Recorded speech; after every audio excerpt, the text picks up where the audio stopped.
ಪ್ರತಿಯೊಬ್ಬರಿಗೂ ನಮ್ಮ ಯೂಟ್ಯೂಬ್ ಚಾನಲ್ಗೆ ಸುಸ್ವಾಗತ. ಬಹಳಷ್ಟು ವಿದ್ಯಾರ್ಥಿಗಳು ಈಗಾಗಲೇ KCET 2026ಕ್ಕೆ ಅಪ್ಲಿಕೇಶನ್ಗಳನ್ನು ಹಾಕ್ತಾ ಇದ್ದಾರೆ. ಅದರಲ್ಲಿ ಮುಖ್ಯವಾಗಿ SC ವಿದ್ಯಾರ್ಥಿಗಳಿಗೆ KA ಕಡೆಯಿಂದ ಒಂದು ಮುಖ್ಯವಾಗಿರುವಂತಹ ಒಂದು ನೋಟಿಸ್ ಬಿಟ್ಟಿದ್ದಾರೆ. ಅದರಂತೆ ಉಳಿದ ಕಾಸ್ಟ್ಗಳಿಗೂ ಕೂಡ ಒಂದು ಮುಖ್ಯವಾಗಿರುವಂತಹ ಮಾಹಿತಿ ಇದೆ. ಈ ಒಂದು ವಿಡಿಯೋನ ಪೂರ್ಣವಾಗಿ ನೋಡಿ ಪೂರ್ಣವಾದ ಮಾಹಿತಿಯನ್ನು ತಿಳಿದುಕೊಳ್ಳೋರಾಗಿ. ಯಾವೆಲ್ಲ ಹೊಸ ನೋಡುಗರಿದ್ರೆ ಮಿಸ್ ಮಾಡೋ ಚಾನಲ್ ಸಬ್ಸ್ಕ್ರೈಬ್ ಮಾಡ್ಕೊಂಡು ಸೈಡಲ್ಲಿ ಬೆಲ್ ಐಕಾನ್ ಕ್ಲಿಕ್ ಮಾಡಿ ಆಲ್ ನೋಟಿಫಿಕೇಶನ್ ಅಂತ ಓಕೆ ಮಾಡ್ಕೊಳ್ಳಿ. ಹಾಗಾದ್ರೆ ಏನಿದೆ ಮುಖ್ಯವಾಗಿರುವಂತಹ ನೋಟಿಸ್ ಅನ್ನೋ ಬಗ್ಗೆ ಮೊದಲಿಗೆ ತಿಳಿದುಕೊಳ್ಳೋಣ. ಕರ್ನಾಟಕ ಪರೀಕ್ಷಾ ಪ್ರಾಧಿಕಾರ, ಕರ್ನಾಟಕ ಎಕ್ಸಾಮಿನೇಷನ್ ಅಥಾರಿಟಿ ಅಂತ ಒಂದು ಮುಖ್ಯವಾಗಿರುವಂತಹ ನೋಟಿಸ್ ಪ್ರಕಟಣೆ ಏನಿದೆ ನೋಡೋಣ.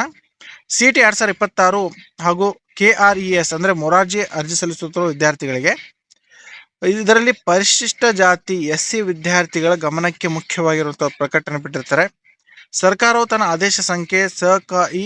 8 SLP 2024 ಬೆಂಗಳೂರು ದಿನಾಂಕ 25/8/2025 ಪರಿಶಿಷ್ಟ ಜಾತಿ ಅಭ್ಯರ್ಥಿಗಳಿಗೆ ಒಳ ಮೀಸಲಾತಿಯನ್ನು ಕಲ್ಪಿಸಿ ಪ್ರವರ್ಗ ಎ, ಪ್ರವರ್ಗ ಬಿ, ಪ್ರವರ್ಗ ಸಿ ಎಂದು ವರ್ಗೀಕರಣ ಮಾಡಿರುವ ಕಾರಣದಿಂದ CET 2026 ಹಾಗೂ ಮೊರಾರ್ಜಿಗೆ ಅರ್ಜಿ ಸಲ್ಲಿಸುತ್ತಿರುವ ವಿದ್ಯಾರ್ಥಿಗಳಿಗೆ KRES ಅಂದ್ರೆ ಮೊರಾರ್ಜಿ ಅಪ್ಲಿಕೇಶನ್ ಕರೆದಿದ್ದಾರೆ ಅವರಿಗೂ ಕೂಡ.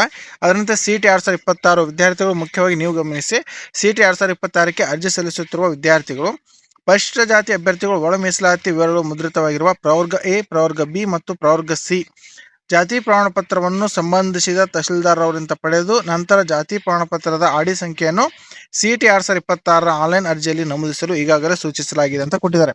ಬಹಳಷ್ಟು ವಿದ್ಯಾರ್ಥಿಗಳು ಇದರ ಬಗ್ಗೆ ಮಾಹಿತಿನೇ ಗೊತ್ತಿಲ್ಲ. ಆಲ್ರೆಡಿ ಇದ್ದಂತಹ SC ಸರ್ಟಿಫಿಕೇಟ್ ಅದು ಲೈಫ್ ಟೈಮ್ ಇರುತ್ತೆ ಅಂತೇಳಿ ಅದನ್ನೇ ಅಪ್ಲೋಡ್ ಮಾಡ್ತಾ ಇದ್ರೆ, ಅದನ್ನೇ ಆ ಒಂದು ಆಡಿ ನಂಬರ್ ಅನ್ನು ಅಲ್ಲಿ ಯೂಸ್ ಮಾಡ್ತಾ ಇದ್ರೆ ವಿದ್ಯಾರ್ಥಿಗಳೇ ಅದನ್ನು ಮತ್ತೆ ನೀವು ಇನ್ನೊಂದ್ಸಲ ಹೊಸದಾಗಿ ಸರ್ಟಿಫಿಕೇಟ್ ಒಳ ಮೀಸಲಾತಿ ಆದ ಕಾರಣಕ್ಕಾಗಿ ಪ್ರವರ್ಗ ಎ ಮತ್ತು ಪ್ರವರ್ಗ ಬಿ ಅಥವಾ ಪ್ರವರ್ಗ ಸಿ ಅಂತ ಹೇಳಿ ನಿಮ್ಮ SC ಕ್ಯಾಟಗರಿಯ ಮುಂದೆ ನಿಮ್ಮ ಒಂದು ಕಾಸ್ಟ್ನ ಮುಂದೆ ಪ್ರವರ್ಗ ಎ ಅಥವಾ ಪ್ರವರ್ಗ ಬಿ ಅಥವಾ ಪ್ರವರ್ಗ ಸಿ ಅಂತೇಳಿ ಅದು ಮೆನ್ಷನ್ ಆಗಿರುವಂತಹ ಇನ್ನೊಂದು ಹೊಸದಾಗಿ ಕಾಸ್ಟ್ ಸರ್ಟಿಫಿಕೇಟ್ ಅನ್ನು as per 10th marks card ಪ್ರಕಾರ 10th ಮಾರ್ಕ್ಸ್ ಕಾರ್ಡ್ ಅಲ್ಲಿ ನಿಮ್ಮ ಹೆಸರು ಯಾವ ರೀತಿ ಇದೆ ಅದೇ ರೀತಿ ತೆಗೆಸಿ ಇನ್ನೊಂದು ಹೊಸದಾಗಿ ಆಡಿ ನಂಬರ್ ಅಲ್ಲಿ ಎಂಟರ್ ಮಾಡಬೇಕಾಗತ್ತೆ. ಇದು ಅತಿ ಮುಖ್ಯವಾಗಿ. ಇಲ್ಲಿ ನೋಡಿ ಏನ್ ಕೊಟ್ಟಿದ್ದಾರೆ ಅಂದ್ರೆ, ಆದ್ರೆ ಕೆಲವು ವಿದ್ಯಾರ್ಥಿಗಳು ಅಂದ್ರೆ ಕೆಲವು ಪರಿಶಿಷ್ಟ ಜಾತಿ ವಿದ್ಯಾರ್ಥಿಗಳು ಈ ಮೊದಲೇ ಪಡೆದಿದ್ದ ಅಂದ್ರೆ ಒಳ ಮೀಸಲಾತಿ ವಿವರಗಳು ಮುದ್ರಿತವಾಗಿಲ್ಲದಿರುವ ಜಾತಿ ಪ್ರಮಾಣ ಪತ್ರದ ಆಡಿ ಸಂಖ್ಯೆಯನ್ನೇ CET 2026 ಅರ್ಜಿಯಲ್ಲಿ ನಮೂದಿಸುತ್ತಿರುವುದು ಪ್ರಾಧಿಕಾರದ ಗಮನಕ್ಕೆ ಬಂದಿರುತ್ತೆ. ಆದ್ದರಿಂದ ಈ ವಿಚಾರದಲ್ಲಿ ಪರಿಶಿಷ್ಟ ಜಾತಿ ಅಭ್ಯರ್ಥಿಗಳ ಗಮನಕ್ಕೆ ಪರಿಶಿಷ್ಟ ಜಾತಿ ಅಭ್ಯರ್ಥಿಗಳು ಆಡಿ ಸಂಖ್ಯೆ ಇರುವ ಪ್ರವರ್ಗ ಎ, ಪ್ರವರ್ಗ ಬಿ, ಪ್ರವರ್ಗ ಸಿ ಎಂದು ಮುದ್ರಿತವಾಗಿರುವ ಪ್ರಮಾಣ ಪತ್ರಗಳನ್ನು ಸಲ್ಲಿಸಿದ ಅಭ್ಯರ್ಥಿಗಳು ಮಾತ್ರ ಆಯಾ ವರ್ಗಕ್ಕೆ ನಿಗದಿಯಾದ ಸೀಟುಗಳ ಹಂಚಿಕೆಗೆ ಪರಿಗಣಿಸಲಾಗುವುದು ಅಂತ ಕೊಟ್ಟಿದ್ದಾರೆ. ಆಡಿ ಸಂಖ್ಯೆಯನ್ನು ಆನ್ಲೈನ್ ಅರ್ಜಿಯಲ್ಲಿ ನಮೂದಿಸಬೇಕು.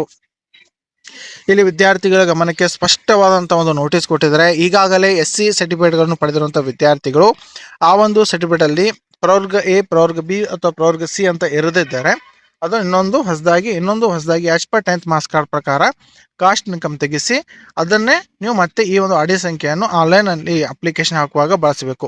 ಈಗಾಗಲೇ ನಾವು ಅರ್ಜಿ ಸಲ್ಲಿಸಿದ್ದೀವಿ ಅಂತ ಇದ್ದಲ್ಲಿ ಕೂಡ ನೀವು ಕೂಡ ಚೇಂಜ್ ಮಾಡಲು ಅವಕಾಶ ಕೊಟ್ಟಿದ್ದಾರೆ. ಅಪ್ಲಿಕೇಶನ್ ಎಡಿಟ್ ಮಾಡಲು ಕೂಡ ಅವಕಾಶ ಇದೆ. ನೀವು ಮತ್ತೆ ಇನ್ನೊಂದ್ಸಲ ಲಾಗಿನ್ ಮಾಡಿ ನಿಮ್ಮ ಒಂದು ರಿಸರ್ವೇಶನ್ ಡೀಟೇಲ್ ಅಲ್ಲಿ ನಿಮ್ಮ ಒಂದು ಕಾಸ್ಟ್ ಡೀಟೇಲ್ ಅಲ್ಲಿ ಮತ್ತೆ ಕಾಸ್ಟ್ ಆಡಿ ನಂಬರ್ ಅನ್ನು ಪ್ರವರ್ಗ ಎ, ಪ್ರವರ್ಗ ಬಿ ಅಥವಾ ಪ್ರವರ್ಗ ಸಿ ತೆಗೆದುಕೊಂಡಿರುವುದನ್ನು ಅಲ್ಲಿ ಮೆನ್ಷನ್ ಮಾಡಿ ಅಪ್ಲಿಕೇಶನ್ ಪ್ರಿಂಟ್ಔಟ್ ತೆಗೆದುಕೊಳ್ಳಿ.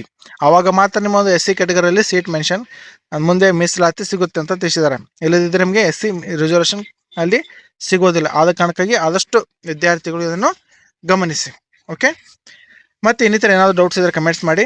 ಉಳಿದಂತೆ 2A, 2B, 3A, 3B category 1 ವಿದ್ಯಾರ್ಥಿಗಳು 10th ಮಾರ್ಕ್ಸ್ ಕಾರ್ಡ್ ಪ್ರಕಾರ ಯಾವ ರೀತಿ ನಿಮ್ಮ ಹೆಸರಿದೆ ಅದೇ ರೀತಿ ಹೆಸರು ಹೊಂದಿರುವಂತಹ ಕಾಸ್ಟ್ ಸರ್ಟಿಫಿಕೇಟ್ ಅನ್ನು ಅಥವಾ ಇನ್ಕಮ್ ಸರ್ಟಿಫಿಕೇಟ್ ಅನ್ನು ಸರಿಯಾಗಿ ಅಲ್ಲಿ ಆಡಿ ನಂಬರ್ ಎಂಟರ್ ಮಾಡಿ ನಿಮ್ಮ ಒಂದು ಫೈನಲ್ ಪ್ರಿಂಟ್ಔಟ್ ಅಲ್ಲಿ ಕೂಡ ಸರಿಯಾದಂಥ ಆಡಿ ನಂಬರ್ ಬಂದಿದೆ ಇಲ್ಲ ಅನ್ನೋ ಬಗ್ಗೆ ಪರಿಶೀಲನೆ ಮಾಡಿಕೊಳ್ಳಿ.